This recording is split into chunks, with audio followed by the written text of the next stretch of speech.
कर रहा है। आया समझ में? तो जो मूंग दाल है, इसीलिए यह जो है कटु विपाकी होने की वजह से लघु विपाकी हो गया, यानी इसको हम हल्का दाल मानेंगे। तो मूंग दाल कोई भी आदमी जब बीमार पड़ता है तो कहते हैं कि भाई मूंग दाल में थोड़ा काली मिर्च ऐसे अगड़म बगड़म चीज डाल करके मूंग का दाल बनाओ और रोगी को दे दो। मूंग के दाल, काली मिर्च अगर आप डालोगे तो उसकी जो रस है, मधुर रस उसमें नहीं रहेगा। काली मिर्च डालो, तेज पत्ता डालो, दालचीनी डालो, ऐसा कुछ डालो, मसालेदार चीजें डालो। हमारे हिंदुस्तान में दाल में सब्जियों में मसाला डालने का परंपरा भी इसीलिए रखा हुआ है क्योंकि उस द्रव्य में जो रस है, मधुर रस है, उस मधुर रस को ये कंट्रोल करता है। उसके फाइबर को, उसके प्रोटीन को ये ऊपर ही तोड़ देता है, उसको डैमेज कर देता है। तो शरीर के अंदर वो स्वाद वैसा ही रहेगा, लेकिन जब अंदर जाएगा तो उतना उसमें गुरुता नहीं रहेगा। क्योंकि जो मसाले होते, चाहे काली मिर्च हो चाहे दालचीनी हो, कोई भी है, जैसे चाय है। अब चाय जो है ना, हम कहते हैं ना कि चाय पीने से गैस्ट्रिक होती है, चाय पीने से पेट में यह होता है वो होता है। लेकिन युक्तिपूर्वक अगर हालांकि चाय कहीं से भी अच्छा तो नहीं है, लेकिन फिर भी अगर आप युक्ति से बनाते हो, जैसे आप काली मिर्च डाल रहे हो, दालचीनी डाल रहे हो, तेज पत्ता डाल रहे हो, इलायची डाल रहे हो, लौंग डाल रहे हो, पता नहीं क्या क्या चीजें अगर आप डालते हो, तो वो जो अदरक डाल रहे हो, तो ऐसे चीजें, ये जो कटु रस प्रधान जो चीजें हैं, वो ज्यादा से ज्यादा दूध के अंदर के जो प्रोटीन है, उस प्रोटीन को तोड़ देगा। उसकी जो गुरु गुण है, जो हैवीनेस है उसका, उसको ये ऊपर से तोड़ देगा। तो शरीर के अंदर जा करके वो ज्यादा नुकसान नहीं करेगा। हमारे यहाँ जो जो मिर्च मसाला है सब्जी में डालने का यही आशय है। मूंग दाल जो है इसमें एक विशद गुण होता है। विशद गुण, ये वायु का एक विशेष गुण है। फाइनली मूंग दाल कफ और पित्त को नाश करने वाला, इस तरह से आयुर्वेद ने बताया है।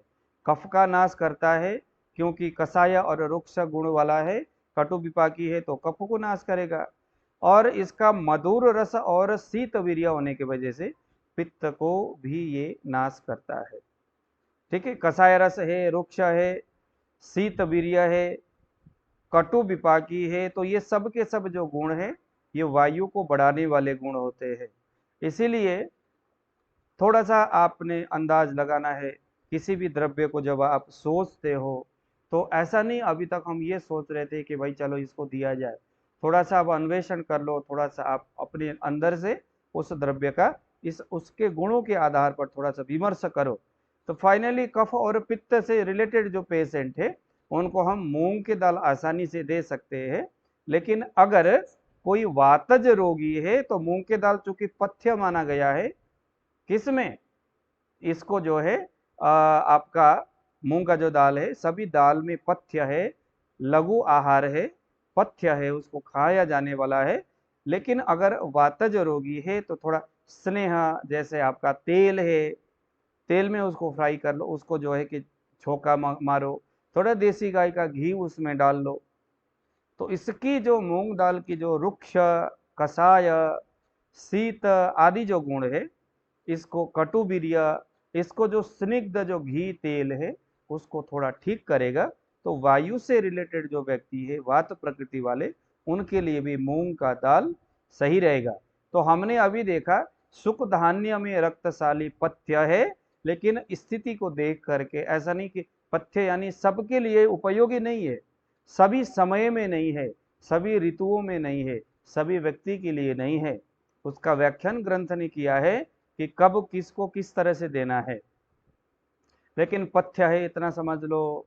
अगर कुछ नहीं मिलता तो लाल चावल पथ्य होने की वजह से हर व्यक्ति में कुछ दिन तक काम करता है। लेकिन चिकित्सक होने के नाते, आयुर्वेदिक विद्यार्थी होने के नाते उसके व्याख्यान आपको जरूरी है। ऐसे ही मूंग के दाल के बारे में भी देश काल स्थिति परिस्थिति मात्रा, ये सारी चीजें हमें देखना है। उसके बाद पथ्य के रूप में जो हमारा नमक है, अच्छा, जो जल है, यहाँ पर देखो संविधान्याना मुद्गा बताया, अंतरिक्ष उदक का नाम, उदक कहते हैं पानी को। सभी जो पानी है, नदी में बहने वाली, तालाबों में मिलने वाली, टूटी नलके से आने वाला, घड़ा में आपने रखा है या कहीं स्टोर करके रखा हुआ है, इन सभी में हमेशा ही अंतरिक्ष आकाश से बरसने वाला जो पानी है वो अच्छा होता है। लेकिन इसमें भी कुछ कंडीशन ग्रंथकार ने रखा हुआ है कि आकाश से बरसने वाला जो पानी है, अगर वर्षा ऋतु में बरसता है, हालांकि ग्रंथकार कहते हैं कि आसमान से बरसने वाला पानी हमेशा से पथ्य है, पथ्य यानी हर किसी के लिए उपयोगी है। इसलिए आयुर्वेद के जितने भी जो मेडिसिन में पानी डालने के लिए बताया है, वहां पर अंतरिक्ष आसमान से बरसने वाला पानी के बारे में। लेकिन उस पानी को भी अगर हम स्टोर करके रखेंगे, अगर आप ये सोचो कि भाई अंतरिक्ष के पानी है, चलो घड़ा में स्टोर करके रखते हैं, कई दिन तक के बासी पानी जो है वो भी फिर आसमान के पानी न रह करके उसमें भी स्टोर करने से जो स्थिर कफ का जो स्थिर गुण आ जाता है, फिर वो भी सामान्य पानी में परिवर्तित हो जाएगा। फिर आप उसको 3-4 दिन के बाद ये नहीं कह सकते, या दूसरे ही दिन, क्योंकि वासी पानी हो जाता है, वासी यानी कि पुराना हो जाता है 24 घंटे के बाद, या आपने सुबह उसको रखा है, एक रात निकल गया, अब दूसरे दिन सुबह वो बासी हो गया। बासी होने का मतलब उस पानी में अब लघुता नहीं है, गुरुता आ गया, क्योंकि स्थिरता उसको स्टोर करने से उसमें कफ के स्थिर गुण बढ़ गया, तो इससे वो पानी क्या हो गया, गुरु हो गया। अब वो अंतरिक्ष नहीं कहलाया गया, यानी आसमान से बरसने वाला पानी आपको उपयोग रहेगा। ये तो ग्रंथ ने पथ्य का है कहा है, ऐसा हम नहीं कह सकते। तुरंत जो बरसने वाला पानी है उसको आपने स्टोर किया है कुछ घंटे तक, वो आपके लिए अंतरिक्ष के पानी कहलाएगा। तो सभी उदक में पानी में अंतरिक्ष आसमान से बरसने वाला पानी पथ्य है, ये शरीर को उपयोगी है, शरीर के लिए अच्छा है। हाँ जी ईश्वकांत जी। हेलो। हाँ जी। जी सर, क्वेश्चन था सर, पूछना था। अगर पानी को अगर उपयोग में अगर लाने के लिए गर्म किया जाए हम्म। तो वो लघु हो सकता है क्या सर? जैसे बासी पानी जो है रात का रखा हुआ, हम्म। तो अगर उसको लघु करने के लिए हाँ अगर कुछ हो दवा जाएगा, बनाना है। वो हो जाएगा। बट जी। यह है कि देखो, बासी पानी है गुरु, और लघु करने के लिए आपने उसको उबाल दिया है, उबालने के बाद वो पानी, उस पानी को भी हम पथ्य मानते हैं बाकी टाइम में, क्योंकि अंतरिक्ष के पानी तो कोई मिलता नहीं है, हर जगह में नहीं मिलता, हर समय नहीं मिलता, कभी कभी वो मिलता है। तो तो अगर उसको रख लिया तो बासी हो गया, वो बासी होने का मतलब गुरु हो गया। उसको आप उबाल करके रखो तो वो फिर लघु हो जाएगा, कुछ समय तक उबाल के रखो वो लघु हो जाएगा। लेकिन उबाला हुआ पानी को भी अगर आप ढक के रखते हो तो वो गुरु हो जाएगा। जैसे हम लोग रोटी दाल बनाते हैं ना, देखो मूंग के दाल में भी कई सारे, इसको बोलते हैं युक्ति लगाना। जैसे मूंग के दाल, आपने कहा कि भाई ये तो लघु है, पथ्य है, ये शरीर में अग्नि की वृद्धि करेगा, प्राकृत अग्नि को बढ़ाएगा, विकृत अग्नि का समन करेगा, मधुर रस होने के प्राकृत कफ का निर्माण करेगा, और रुक्ष कषाय होने से विकृत कफ का विनाश करेगा। ऐसा सोच के आपने मूंग के दाल बनाया, बना करके आपने टिफिन के अंदर गर्मा गर्म पैक करके आप ऑफिस में लेके चले गए, प्रकाश जी अपने क्लिनिक लेके चले गए। अब 3-4 घंटे के बाद ढक्कन को खोलेंगे और उस ढक्कन के ऊपर देखोगे पसीना जो है उसके अंदर गिर जाएगा। अथवा काफी घंटे तक पड़ा पड़ा वो जो मूंग के दाल, जब वो ठंडा हो जाएगा तो वो लघु न हो करके गुरु हो जाएगा। फिर उस मूंग के दाल को हम यह पथ्य नहीं कहेंगे, ये ध्यान देना। हर पदार्थ अपने एक स्पेसिफिक टाइम और स्थिति में पथ्य कहलाएगा। लेकिन अगर उसको आप बना करके एक स्थिति दोगे, अगर आप अपथ्य कर व्यवहार करोगे, मूंग के दाल बनाया, रात को बना करके दूसरे दिन सुबह आप कहो भाई ये मूंग का दाल है, चाहे बेशक आप छत के ऊपर रख लो, खुला रख करके रख लो, अब वो बासी हो गया भैया, मूंग का दाल वो जो है गुरु हो गया। प्रकाश जी कुछ पूछना है, आपने हैंड रेज किया है।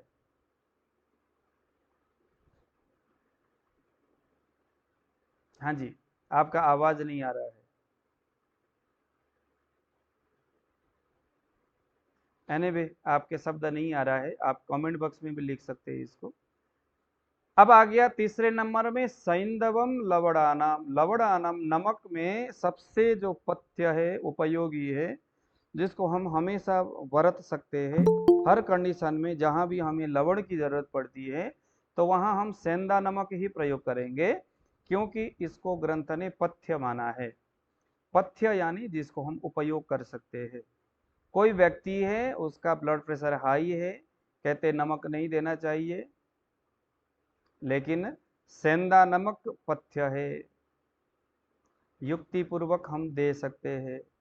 पथ्य का मतलब ही यही होता है कि जैसे डायबिटीज है, चावल मना किया गया है, लेकिन फिर भी सुख धान्यानम पथ्यतमे श्रेष्ठतमम लोहित सालय, जो रक्तशाली है, जो लाल चावल है, वहां भी पथ्य का मतलब जो हर कंडीशन में, हर स्थितियों में, हर अवस्थाओं में युक्ति से देश काल मात्रा देह, देह यानी शरीर, जैसे मोटा आदमी है, डायबिटीज हो गया और सर्दी का मौसम है, तो यहाँ पथ्य कह करके आप चावल के रूप में लाल चावल नहीं दे सकते, ठीक है ना। तो ये सूत्र तो हमने हर जगह लगाना है, लेकिन अनुकूल समय है और लाल चावल, उसको चावल खाने का मन कर ही रहा है, तो पथ्य कह करके हम लाल चावल दे सकते। अच्छा एक बात है, उस मोटे व्यक्ति को भी हम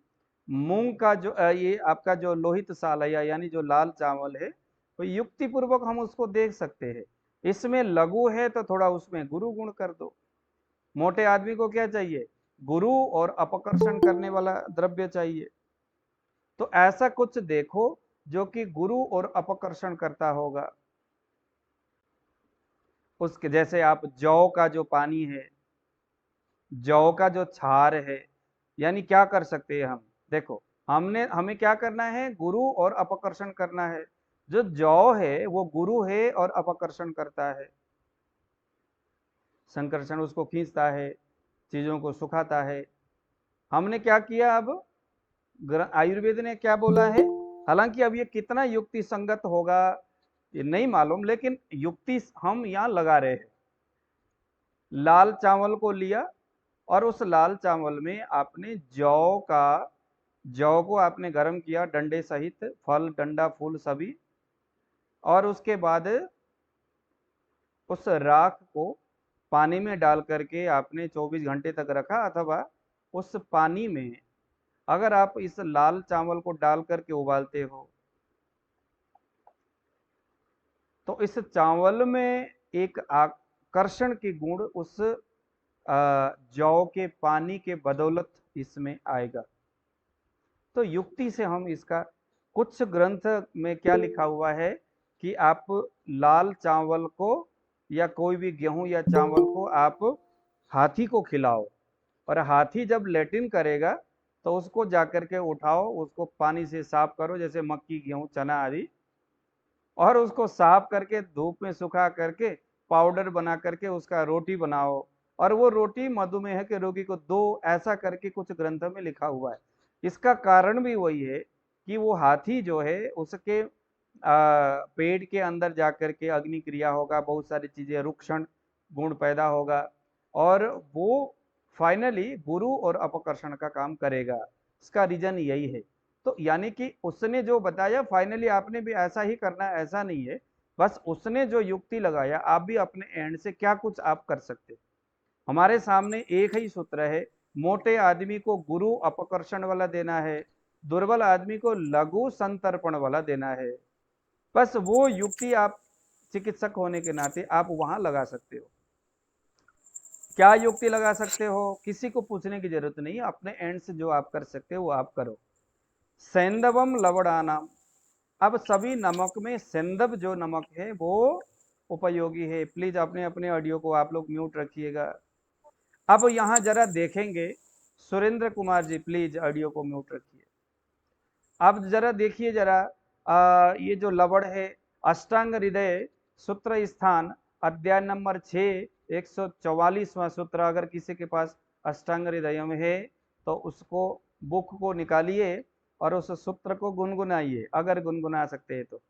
अष्टांग हृदयम, सूत्र स्थान अध्याय नंबर 6, सूत्र क्रमांक 144 में सेंधा नमक के बारे में लिखा हुआ है, क्योंकि सूत्र ही हमें सब चीज बताता है एक एक करके। अब इस अध्याय, इस श्लोक को हम यहाँ पर कुछ चीजों को लेकर के चलेंगे, फिर इस तरह से आप लोगों ने, क्योंकि चरक को कैसे अध्ययन करना है वो चीजें हम आपको बताएंगे, बाकी आप लोग अपने एंड से इसी विधि से आप लोग करेंगे। तो सेंधा नमक जो है कुछ मधुर, ईसत मधुर बताया है सेंधा नमक को अष्टांग हृदय में। सेंधा नमक कैसा है? ईसत मधुर है, कुछ कुछ मधुर रस है। सेंधा नमक वृष्य, शरीर में ताकत देने वाला है। देखो सेंधा नमक पथ्य क्यों है, सभी रोगों के लिए उपयोगी क्यों है, ये अग्निवर्धक क्यों है? सेंधा नमक वृष्य है, वृष्य का मतलब है जो शरीर को ताकत दे। अब ये वृष्य होने के वजह से, अब ये बड़ी जो है, जितने भी जो नमक है, जो बाकी की काला नमक है, ये तमाम तरह के जो नमक है, वो नमक को लवण रस के संदर्भ में अवृष्यकर बताया है। क्या बताया है? आप लोग बताइए जरा। अवृष्यकर का मतलब शरीर के ताकत को नाश करने वाला, कमजोरी, कमजोरी पैदा करने वाला अवृष्य।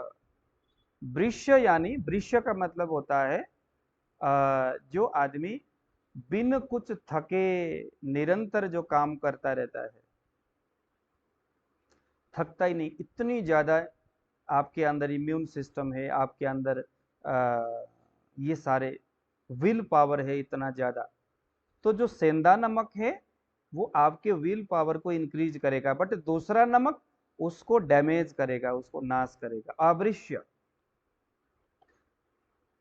नमक शरीर के अंदर पानी को उत्पन्न करेगा। क्लेद, क्लेदयति अवशोषयति, क्लेद क्लेद करेगा, यानी शरीर के अंदर कीचड़ पैदा करेगा।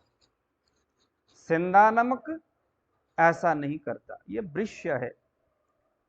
इन्हीं दोनों गुण से, ये मधुर और वृष्य होने के वजह से, सेंधा नमक में एक स्पेसिफिक गुण है, यह हृदय, हृदय को बल देने वाला है। सेंधा नमक खाने वाले, उसका जो हृदय है, जो कहते हैं ना सर पाल्पिटेशन होती है, जिससे किसी को भी रस धातु की कमी है, जैसे किसी को थायरॉक्सिन ग्लैंड में प्रॉब्लम है, किसी को हार्मोनल इम्बैलेंस के वजह से आपको थायराइड हो गया है, या आपको कोई भी ऐसी चीजें हैं, तो वहाँ रस धातु की क्षय है, तो वहाँ पाल्पिटेशन हार्ट में होती है, घबराहट होती है, बेचैनी होती है, हृदय में एक तरह का वेदना दर्द होता है। ऐसे पेशेंट को फिर बात वही है कि युक्ति पूर्वक, क्योंकि सेंधा नमक कैसा है? सेंधा नमक क्या है? पथ्यतम, पथ्य है, सभी नमक में उत्तम है, सभी नमक में उत्तम है, पथ्य है, यह हृदय है, हृदय को बल देता है। ये त्रिदोष सामक है, कफ पित्त वात तीनों को समन करता है। लवण रस होने के वजह से वायु को शमन करता है, मधुर, ईसत मधुर होने के वजह से पित्त को शमन करता है, और लवण रस जो होता है ये इसमें ये जो है लघु गुण होने के वजह से, ईसत उष्ण और लघु गुण बताया है, कुछ गर्म और लघु गुण। ध्यान से सुनना, कुछ गर्म, कुछ मधुर है, बट कुछ गर्म है, ज्यादा गर्म नहीं है। ईसत उष्ण और लघु, ये दोनों गुणों के वजह से ये पित्त को बढ़ा रहा है। सेंधा नमक पित्त को ये बढ़ा रहा है। ये तो वायु, पित्त और कफ, इन तीनों को बैलेंस में रखता है सेंधा नमक। ये चक्षुष्य, आंखों के लिए हितकारी है। ये अविदाही, लवण जो होता है वो विदाही होता है, जलन करने वाला होता है, मगर सेंधा नमक अविदाही, शरीर में जलन को नाश करने वाला है। बाकी नमक तो जलन पैदा करता है, लेकिन ये बाकी अम्ल, खट्टी चीजें जो खट्टी चीजें होता है शरीर में सोथ को पैदा करता है अर्गन में। लवण जो है उस सोथ में क्लेद को, देखो रस का बड़ा महत्व होता है। अब आपके पास एक कोई व्यक्ति आया जिसको सोथ हो रखा है, जैसे आपका थायराइड क्या है, सोथ है। जैसे किसी को ट्यूमर हो गया है, ट्यूमर क्या है, गुल्म है, और उसको सोथ कैटेगरी में रखा जाता है। हाइड्रोसिल सोथ है। ऐसे तमाम जिसको आयुर्वेद में सोथ माना है, उन सभी सोथ में जो खट्टा रस है वो उसके सोथ को बढ़ाने का काम करता है।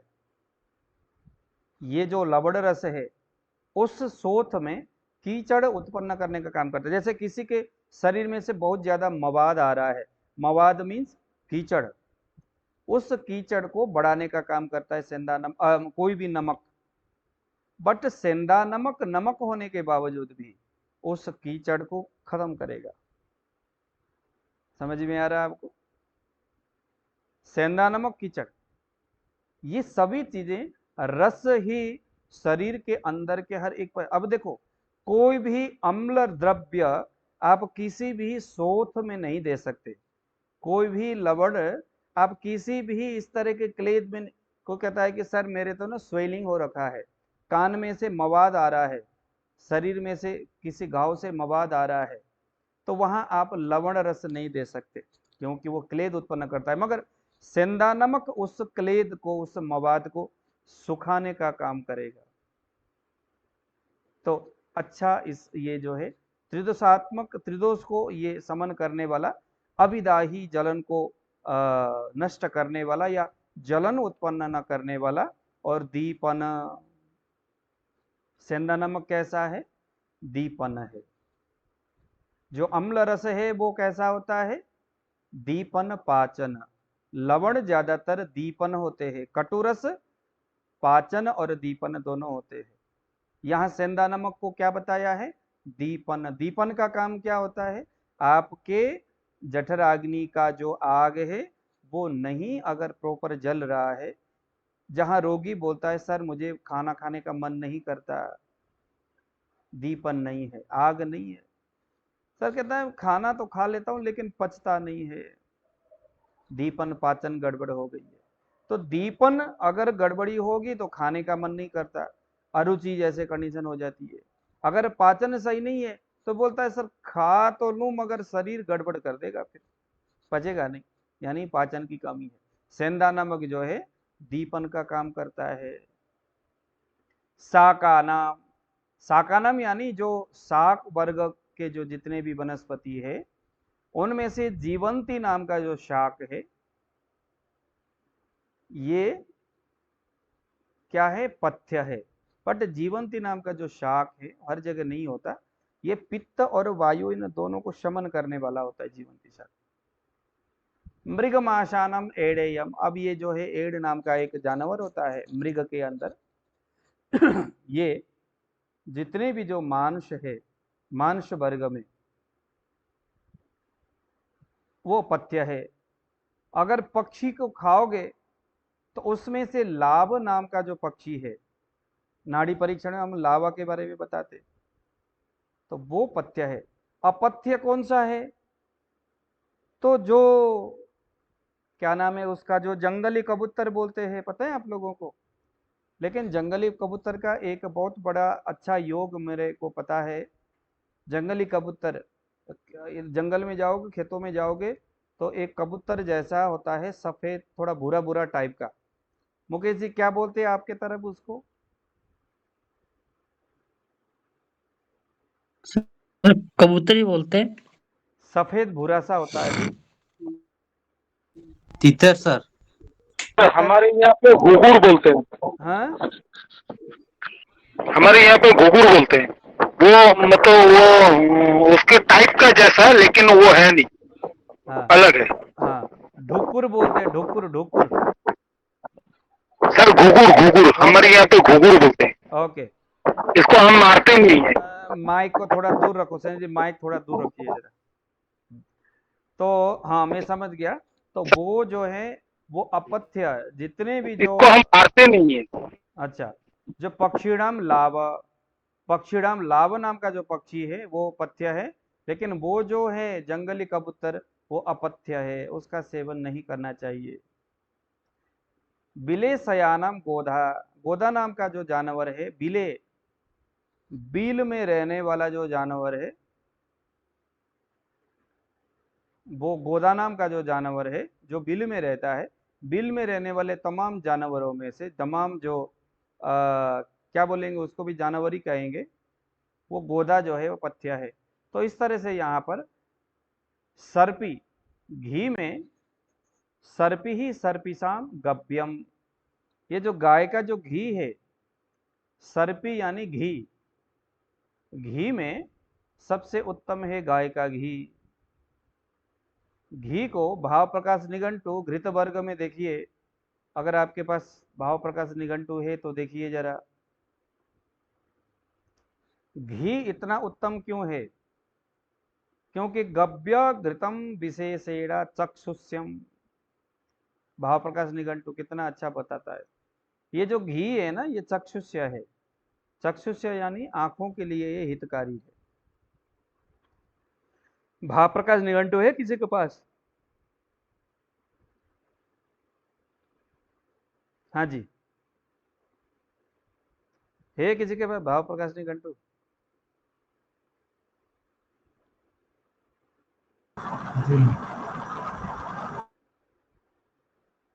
अगर है तो उसको निकालिए अपने सामने, घृत वर्ग में देखिए जरा, गव्यम घृतम विशेषेण चक्षुष्यम, ये जो घी है ना चक्षुष्य है, आंखों के लिए हितकारी है। वृश्यम ताकतवर है, अग्निकृत, अग्नि को बढ़ाता है। बहुत सारे डॉक्टर क्या बोलते, अरे घी नहीं खाना है। बहुत सारे लोग क्या बोलते हैं, सर भूख नहीं लगती, आप कहते हो घी खाने के लिए। ग्रंथकार क्या बोलते हैं, अग्निकृत, ये अग्नि को बनाता है। बेसिकली जो अगर देसी गाय का शुद्ध घी होगा, अच्छा, घी के संदर्भ में कुछ ग्रंथकार बोलते हैं कि रात में दही को जमाया, दूसरे दिन सुबह उस दही को बिलो करके जो माखन तैयार करोगे, उसी वक्त उस माखन से घी बनाओ, नवनीत से घी बनाओ, और वो घी को आप 24 घंटे के अंदर खाओ। तो ये घी जो है वही घी है जो यहाँ व्याख्या किया जा रहा है। बाजार में डिब्बे के अंदर रखा हुआ पता नहीं किस तरह का घी है, अजीब सा घी, दानेदार घी, पता नहीं कैसा कैसा घी, वो घी एक्चुअली घी नहीं है, वो बाजार का एक व्यापार है बस। तो ग्रंथकार की इस आशय को भी समझना चाहिए। चक्षुष्यम ये आंखों के लिए हितकारी है, वृश्यम ये शरीर में ताकत देने वाला है, अग्निकृत ये अग्नि को बढ़ाने वाला है, घटाने वाला नहीं है। ये अग्नि को क्यों बढ़ाएगा? ये इसीलिए बढ़ाएगा क्योंकि यह जो घृत है ये स्वादुपाक कर्म, स्वादु यानी मधुर विपाकी है ये। लेकिन जो घी है, घी के बारे में बताया जाता है, लेकिन सिर्फ गाय के ही घी, गाय के घी का इतना बड़ा महत्व क्यों है? वो इसीलिए है कि बाकी का जो घी है, चाहे भेड़ हो, बकरी हो, भैंस हो, इस घी में, क्योंकि गाय का जो घी है, इस घी को योगवाही माना जाता है। घी को क्या योगवाही का मतलब, जैसे गुग्गल योगवाही है, शहद योगवाही है, मूंग के दाल को भी योगवाही मानते हैं, पता नहीं और भी बहुत सारी चीजें, गिलोय है वो योगवाही है। योगवाही का मतलब होता है वो जिसके साथ मिलेगा उसको आप जिस किसी के भी साथ मिला करके प्रयोग करोगे, उसके गुणों को मल्टीपल कर देगा, वो उसके गुणों को मल्टीपल कर देगा।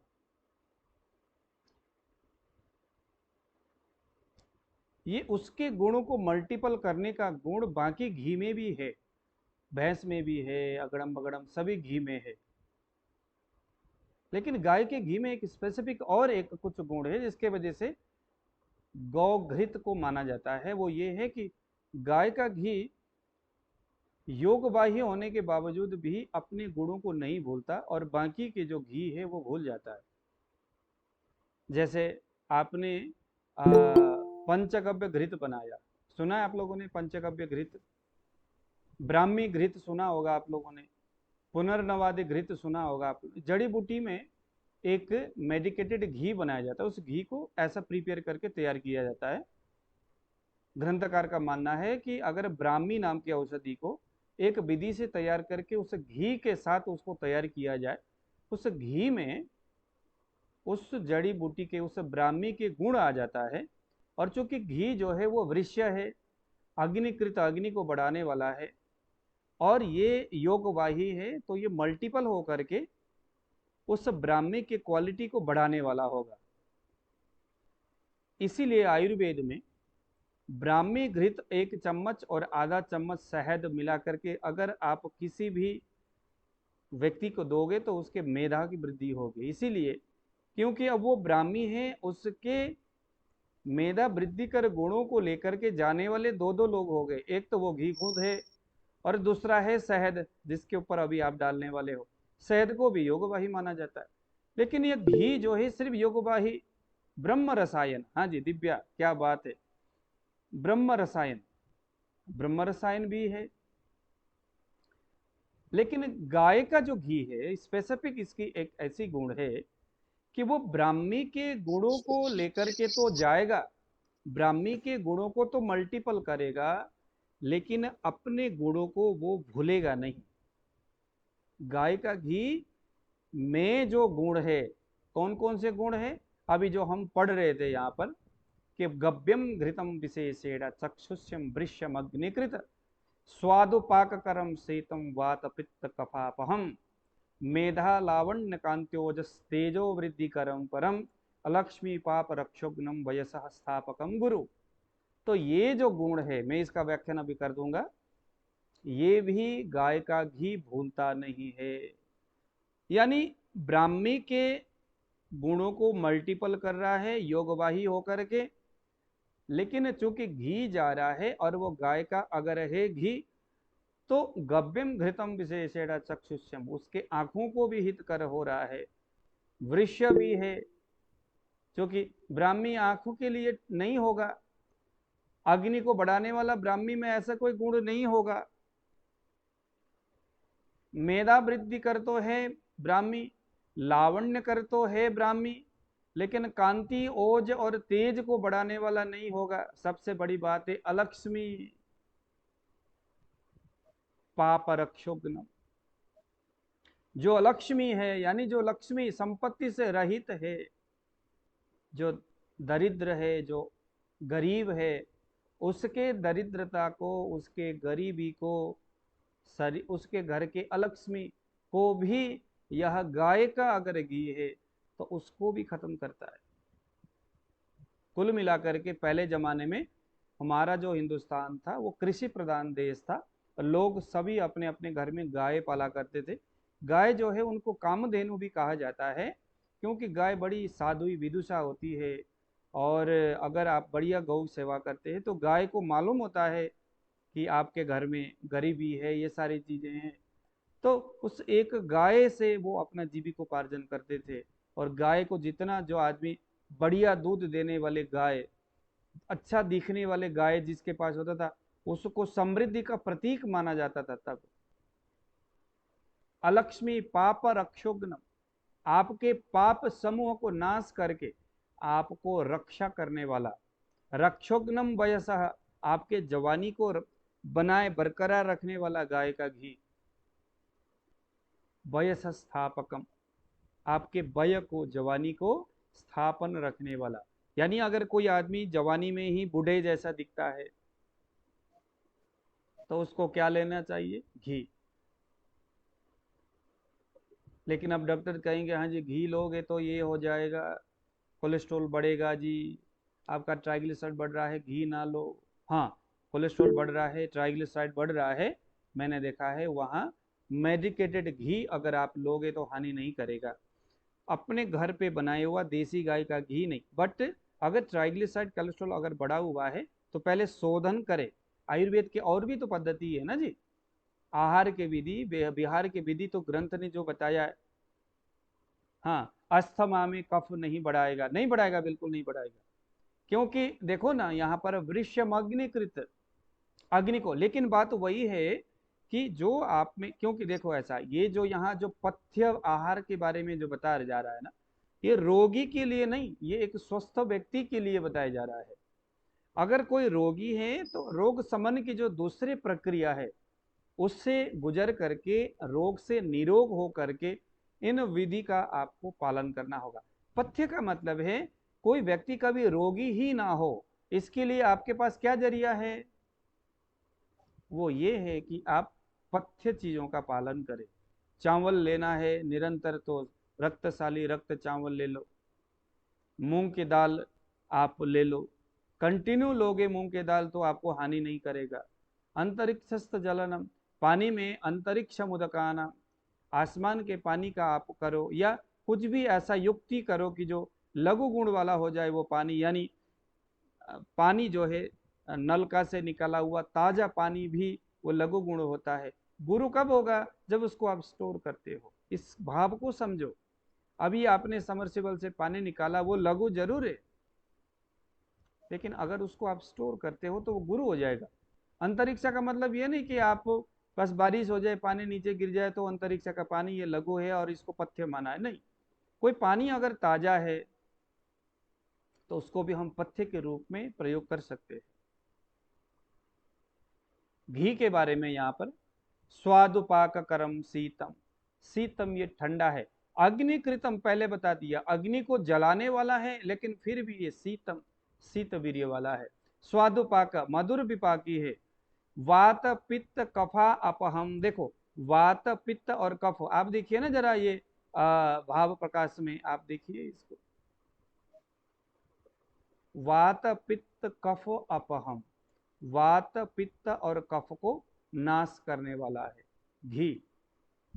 और भी बहुत सारे घी के बारे में, वल्यम पवित्रम आयुष्यम सुमंगल्यम रसायनम, देखो घी को रसायन बताया है। रसायन का मतलब जो शरीर के धातुओं को पोषण करता है, रसायन का मतलब जो आपके कुपित हुआ जो धातु है, जो विषम अवस्था में जा चुका है, उसको धीरे धीरे धीरे धीरे उसको रास्ते में ला देगा।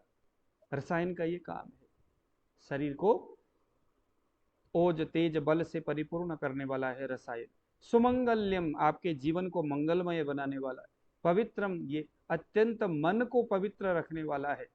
अगर आपका मन दूषित परिस्थितियों में अटका हुआ है, आप अभी इन स्ट्रेस में हो, तनाव में हो, पवित्रम का मतलब क्या हुआ, ये पवित्रम का मतलब ये नहीं कि आप भगवान को चढ़ाने योग्य पवित्र, नहीं। अपवित्र होने वाले व्यक्ति को पवित्र करता है। अपवित्र कब होता है इंसान, अपवित्र होने का मतलब है आपका मन तामस राजस अवस्थाओं में चला जाए तो उसको भी हम अपवित्र ही कहेंगे। उससे स्ट्रेस होगा, तनाव होगा, टेंशन होगा, और भी जितने भी इस तरह के स्थितियों से जुड़े हुए जो रोग है, वो सारी चीजें भी अपवित्र है। वो क्या है, अपवित्र नामक रोग है।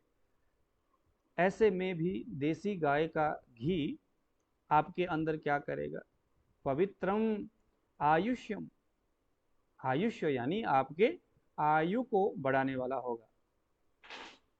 वल्यम ये वल को बढ़ाने वाला होगा।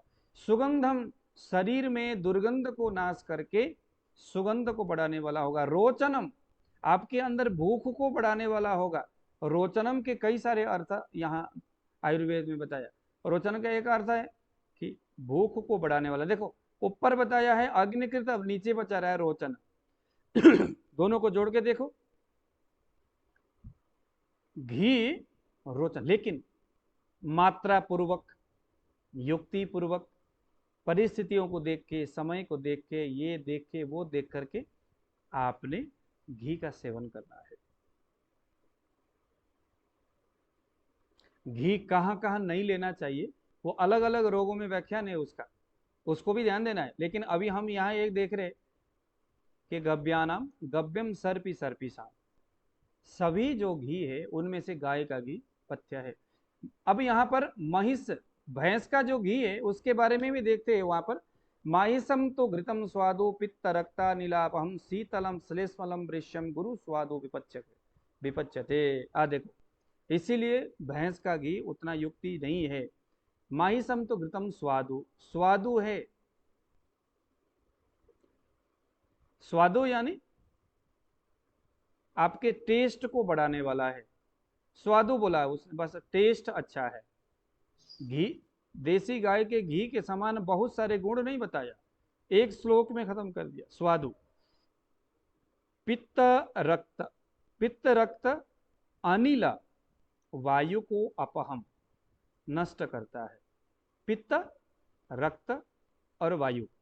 रक्त में अगर कोई दूषित परिस्थिति आ गया, पित्त बिगड़ गया या रक्त पित्त जैसे कंडीशन हो गया, पित्त रक्त मीन्स रक्त पित्त जैसे अवस्था है, जो रक्त पित्त का जो रोग है वहां हम क्या करेंगे, भैंस का घी। और अनिल अपहम, अनिल यानी जो वायु है, उस वायु को नाश करने के लिए, ये नाश कैसे होगा, शीतलम, क्योंकि ये ठंडा है घी। देसी गाय के घी को सीधा शीतलम नहीं कहा, कहा शीतम, यानी इसका विपाक जरूर शीत है। यहां क्या बोला, शीतलम, यानी इसका रस ही शीतल है। क्यों, क्योंकि श्लेष्मलम, अब ये कफ को बढ़ाने वाला है। वृश्यम, ये ताकत को तो देता है, लेकिन गुरु, ये भारी है। स्वादु विपच्यते, पचने में स्वादु यानी मधुर है, तो पचने में क्या होगा, भारी होगा। स्वादु विपच्यते, इसको डाइजेस्ट करने में भारी होगा, टाइम लगेगा। इसीलिए डॉक्टर आपको ये बताना चाहते हैं कि महाराज आप भैंस का घी ना लो, क्योंकि उसको पचाने में मुश्किल होगा, क्योंकि ये कफ का उत्सर्जन करता है। डॉक्टर ये बताना जरूर चाहते हैं कि भैंस का, लेकिन फिर वही सवाल है, इतने सारे पेशेंट हैं, अब वो अगर आप पूछोगे महाराज भैंस का घी और गाय का घी में क्या फर्क है, कैसे पहचाने, फिर डॉक्टर तो अपना दिमाग पकड़ेगा। फिर उसने कह दिया राम आए ना श्याम आए, चलो सभी घी को हम नमस्कार कर देंगे, लेकिन उस नमस्कार में इतना बढ़िया रसायन ही गाय का घी छूट गया। इसीलिए युक्ति से देसी गाय का घी अगर ताजा बना है तो, पुराना घी की बात हम यहाँ नहीं कर रहे, क्योंकि अगर वो पुराना होगा फिर वो घी कैसा होगा, वो घी चाक्षुष्य होगा, वृष्य होगा, लेकिन अग्निकृत नहीं होगा, लेकिन ये रोचन नहीं होगा, क्योंकि जितना पुराना, मतलब पुराना, अब या तो आप उसके अंदर, कल परसों हम लोगों ने बात किए थे 10,000 साल या 1,000 साल पुराना, 100 साल पुराना जो घी है, वो खाने, वो नित्य, वो जो है ना पथ्य नहीं है। वो पुराना घी क्या नहीं है, पथ्य नहीं। हाँ, लेकिन दोष शमन के संदर्भ में, रक्त वात इनको शमन करने के संदर्भ में जो पुराना घी है वो उत्तम है। कुछ लोग आपके मन में आएगा सर आयुर्वेद ने तो जितना पुराना उतना घी अच्छा माना है, और आप कहते हो कि घी जो है रात को दही दूध को किया, सुबह जो है दही बन गया, उस दही से बिलो लो, वहां से मक्खन निकलेगा, उससे घी बनाओ, उसके घी बनने के 24 घंटे के अंदर में जो खाओ वो घी परफेक्ट है। उसके अंदर है ये सभी गुण, जिसमें रोचन और अग्निवर्धन गुण, बाकी घी में नहीं है। जितना जितना स्टोर करोगे वो उतना उतना उसके अंदर अग्नि को बढ़ाने वाले और शरीर में आपके अंदर रोचन को पैदा करने वाले। अब यह रोचन का मतलब दो अर्थ में बता रहा था, तो भैंस की तरफ चला गया। एक तो रोचन का मतलब है अग्नि को बढ़ाने वाला, दूसरा रोचन का मतलब है आपको हर चीज में इच्छा जागृत करने वाला। पत्नी के साथ रोमांस की बात हो, कहीं जाकर के घूमने की बात हो, किसी के साथ बात करने के लिए बात हो, किसी से बोलने के लिए बात हो, रोचन यानी कि एक प्रकार से इच्छा को जागृत करने की जो कैपेसिटी है गाय के घी में है, लेकिन वो नवीन घी में है, पुराने घी में नहीं है। पुराना घी अगर आपने तरीका से रखा हुआ है तो वो वायु और पित्त को शमन करने वाला होगा। मेडिकेटेड घी के तौर पर हम उसको इस्तेमाल करते हैं, लेकिन नित्य सेवन के लिए जो यहाँ अपथ्य के रूप में गव्यम सर्पी सर्पिसम कहा है, इसमें हम उसको जोड़ के नहीं देखेंगे। अजाघृत, चलिए बकरे के घी को भी हम यहाँ पर देखते हैं, क्योंकि अभी मेरे पास है आपका भाव प्रकाश निघंटु, घृत वर्ग में देखिए जरा, आजमाज्यम करोत्यग्निम चक्षुष्यम बलवर्धनम कासे श्वासे क्षये चापि हितम पाके भवेत कटु। अब ये जो बकरी का जो घी है, कटु पाके भवेत, बाकी का घी मधुर पाकी है, गुरु पाकी है, लेकिन बकरी का घी क्या है, कटु पाकी है। विपाक इसका कटु है, अग्नि को बढ़ाने वाला है। इसीलिए बकरी का घी करोति अग्नि, अग्नि को बढ़ाने वाला है। चक्षुष्यम बलवर्धनम, आंख के लिए हितकारी है, बलवर्धक है।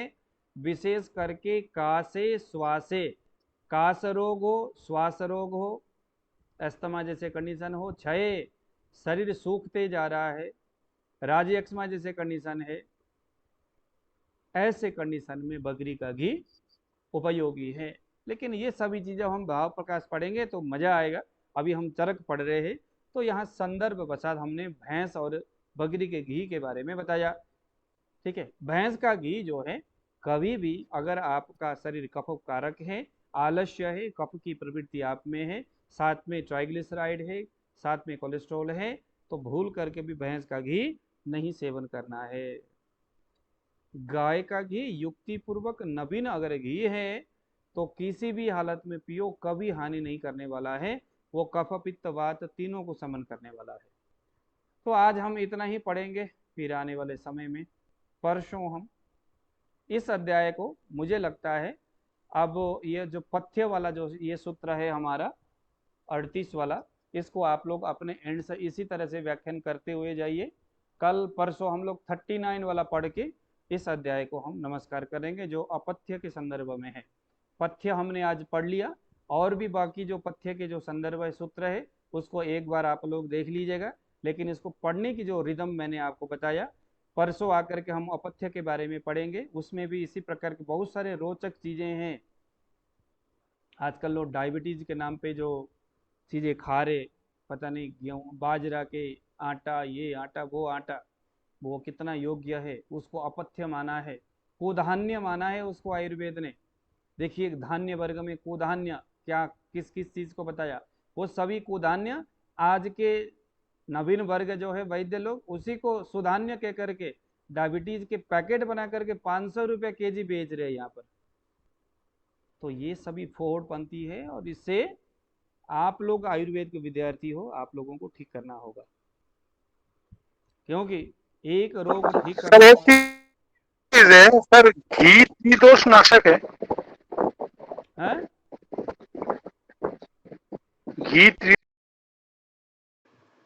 घी क्या नाशक है सर? घी घी हाँ, घी क्या बोले आप? घी, गौ घी, गौ घी, हाँ क्या बोले? गाय का घी। हाँ, सवाल पूछिए दोबारा। आपका आवाज नहीं आ रहा है सर। अच्छा, हाँ, आपका माइक बंद सवाल है पूछिए, दोबारा सवाल पूछिए। सर, आपका माइक बंद है। नहीं, अब सही है माइक, बताइए अब। सर गाय का घी त्रिदोष नाशक है? हाँ, त्रिदोष नाशक, त्रिदोष, तीनों दोष। सर गाय का घी त्रिदोष नाशक है? हाँ जी, त्रिदोष नाशक है जी, तीनों दोषों को नाश करता है ये। अभी हमने पढ़े है ना, तीनों दोषों को नाश करेगा।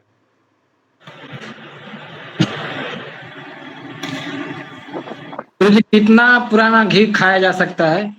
खाने के लिए तो जितना मर्जी पुराना हो, दवाई के रूप में आप प्रयोग कर सकते हैं पुराना घी, लेकिन पथ्य के रूप में जो रोज खाने के लिए नया घी ही प्रयोग करना चाहिए जी।